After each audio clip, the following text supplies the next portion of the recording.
முதலமைச்சர் வன்மத்தை கக்கியிருக்காருன்னு விஜய் சொல்றாரு. எதை கழட்டி அவன் அடிக்கிறது? முதலமைச்சர் என்ன சொன்னாரு இந்த சம்பவம் நடந்தோன்னு? எந்த ஒரு அரசியல் கட்சி தலைவரும் தன்னுடைய தொண்டர்கள் சாகணுங்கிறத விரும்ப மாட்டாங்க அப்படின்னு சொன்னவர் தான் முதலமைச்சர். ஆனா அந்த முதலமைச்சர் வந்து வன்மம் கக்கியிருக்காருன்னு நீ சொல்றேன்னா, வன்மம் கக்கியது யாரு? முதல்ல விஜய். ஏன்னா களத்துல இருந்து எல்லாருமே ஓடி போயிட்டாங்க.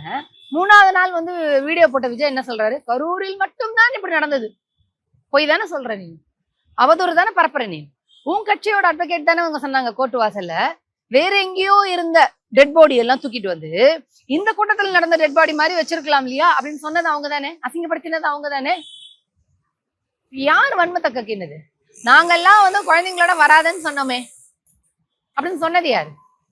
12 மணிக்கு வருவாருன்னு தாவேகா கட்சியினுடைய புசியானதுன்னு சொன்னதுக்கு அப்புறம் கூட நாங்கெல்லாம் அப்படி சொல்லவே இல்லையேன்னு போய் பரப்பிட்டு இருந்தது யாரு? அதே தவக்க கும்பல் தானே. அப்ப வன்மத்தையும் வெறுப்பு அரசியலையும் ஒரு இழிவான பேச்சையும் பொய்யையும் புரட்டையோ அவதூறு வதந்தியெல்லாம் பரப்புறது முழுக்க முழுக்க விஜயும் தாவேகா கும்பலும் தான். எத்தனை பேரை வச்சு நீங்க வீடியோ போட வச்சீங்க? அண்ணா அழுகுறாரு, சாப்பிடல, குலுங்கி குலுங்கி குமுறிக்கிட்டு இருக்காரு, ரூமை விட்டு வெளில வரல, சாப்பிடல, சுச்சு போல கக்கா போல, நீங்க எத்தனை பேரை வீடியோ விட்டு போட வச்சீங்க? எந்த அளவுக்கு அவதூறு வன்மத்தை நீங்க கக்கினீங்க? உன்னை பார்க்க வந்துதானே அத்தனை பேர் பாதிக்கப்பட்டாங்க. அப்போ அவங்களே இழிவுபடுத்துற மாதிரி எல்லாம் நீ பேசிட்டு வன்மத்தை முதலமைச்சர் கக்குறான்னு சொல்லடி. ஏன்னா அன்னைக்கே நீங்க இடத்துல இருந்து ஓடி போன வேண்டாம், அந்த மக்களுக்கு ஆறுதல் கூட சொல்லாம ஓடி போன வேண்டாம் நீனு. இல்ல கூப்பிட்டு காலில் விழுந்து கதறி அழுதாருன்னு சொல்றப்போ அந்த ரெஸ்பான்சிபிலிட்டி அவர் எடுத்துட்டாருன்னு அர்த்தம். நீ உன் மேல எந்த தப்புமே இல்லாத போது நீ எதுக்கு கூப்பிட்டு கதறி காலில் விழற? முதல்ல நீ காலில் விழுந்தியாங்கிறது தெரியாது. நீ 3வது நாள் வீடியோ போட்ட போதே தார்மீக பொறுப்பேற்று மன்னிப்பு கேட்காதவன் நீனு 30 நாள் கழிச்சு வந்து நீ வந்து அவங்க காலில் விழுந்து மன்னிப்பு கேட்டியா?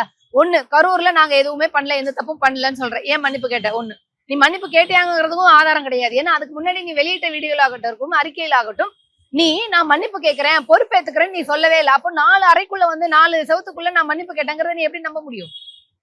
அப்ப நீ சொன்ன சதி கோட்பாடு என்னாச்சு? அப்ப நீ சொன்ன சதி கோட்பாடுங்கிறது பொய் தானே. அந்த மக்கள் கிட்ட சொன்னியா இதுல ஒரு சதி இருக்குது அப்படின்னு? அப்ப மக்கள் கேட்டிருப்பாங்கல்ல.